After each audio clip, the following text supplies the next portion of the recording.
MGT 211 का lecture 9 है, जिसमें हम एंटरप्रेन्योरियल करैक्टरिस्टिक्स पढ़ेंगे। इसका मतलब है कारोबारी खसूसियात।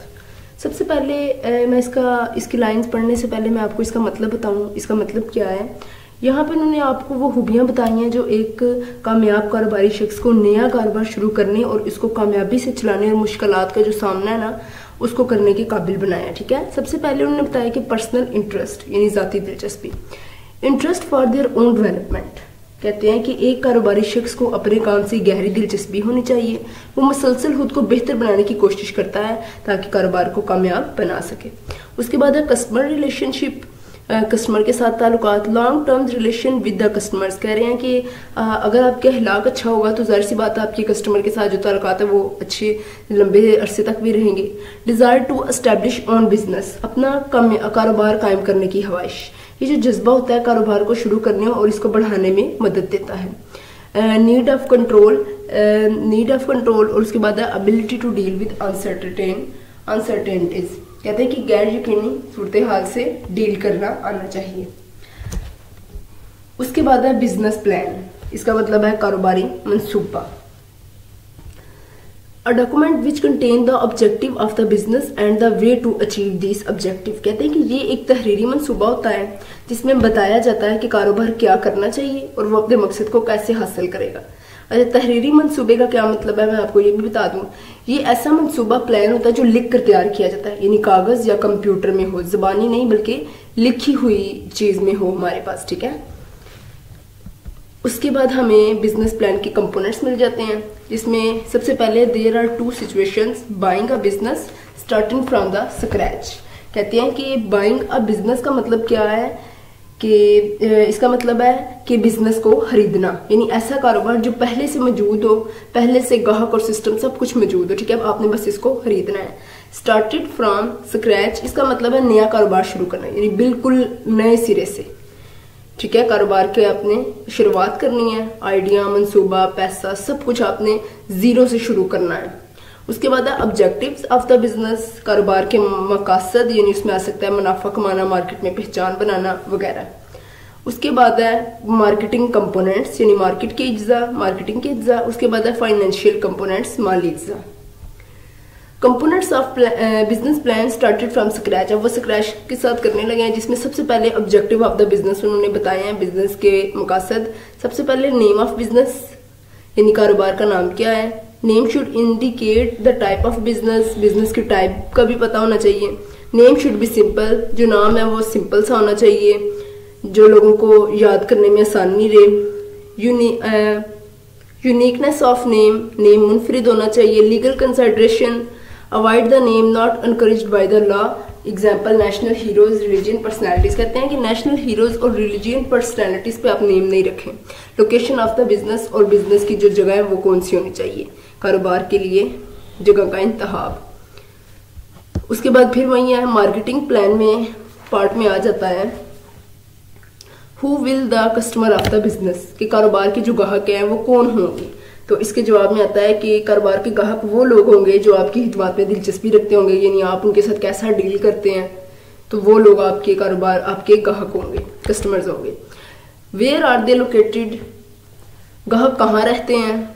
ठीक है, what would customer like to pay for the product और सर्विस, ग्राहक आपकी प्रोडक्ट या सर्विस के लिए कितनी कीमत देना पसंद करेंगे। What are the benefits the customer are expecting from the product और सर्विस। ये जो पहले हमने पढ़ा है ना, who will the customer of the business, यानी यहाँ पे हमने पढ़ा कि कारोबार के ग्राहक कौन होंगे। तो इसकी मैं एग्जांपल देती हूँ कि अगर आप जूस का कारोबार करते हैं ना, तो आपके ग्राहक जो से होंगे वो स्कूल कॉलेज के तुलबा या गर्मियों में बाहर काम करने वाले लोग जो होते हैं वो आपके ग्राहक हो सकते हैं। उसके बाद है मार्केटिंग पार्ट्स। सबसे पहले है एनालिसिस ऑफ कंपटीटर्स।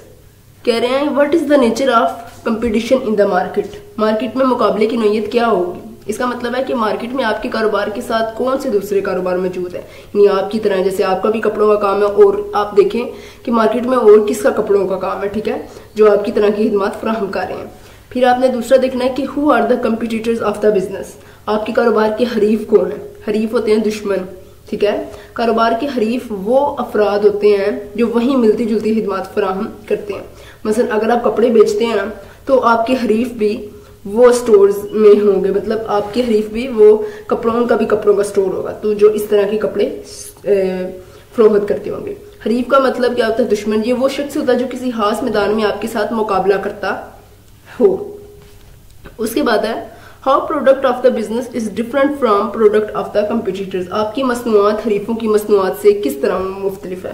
तो आपको ये बयान करना होगा कि आपकी मसनूआत में क्या खास बात है, बेहतर मयार, कीमत कैसी है, ये चीजें।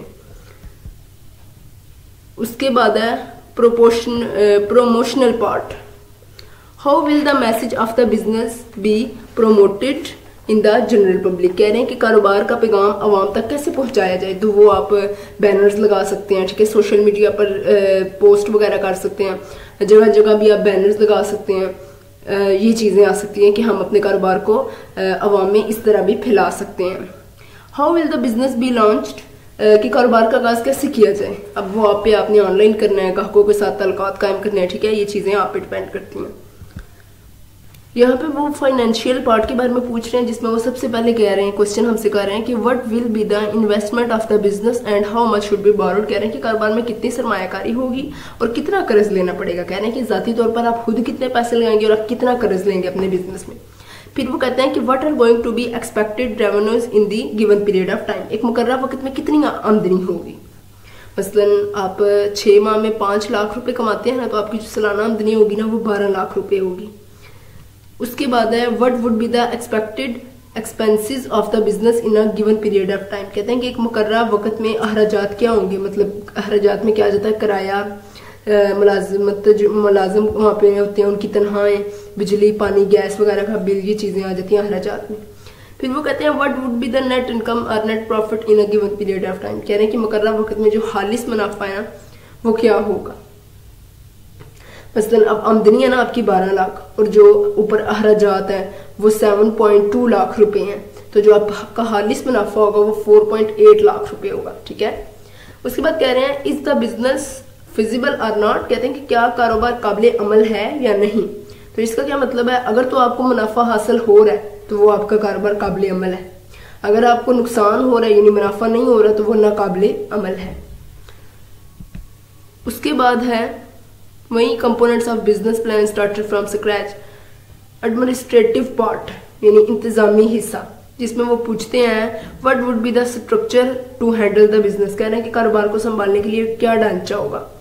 तो कारोबार को संभालने के लिए ऐसा निजाम बनाया जाए जिसमें हर शख्स की जिम्मेदारी तय होगी, ठीक है। मतलब एक एक काम कर रहा है, एक की जिम्मेदारी एक काम पे, एक की एक, यानी मालिक, जैसे मालिक है वो फैसला करेगा, मैनेजर है वो रोजमर्रा के काम को देखेगा, जो अकाउंटेंट है वो क्या करेगा कि हिसाब किताब रखेगा पैसों का, और जो बाकी होंगे ना बाकी टीम वो ग्राहकों की खिदमत करेगी, उन्हें बताएगी, ठीक है।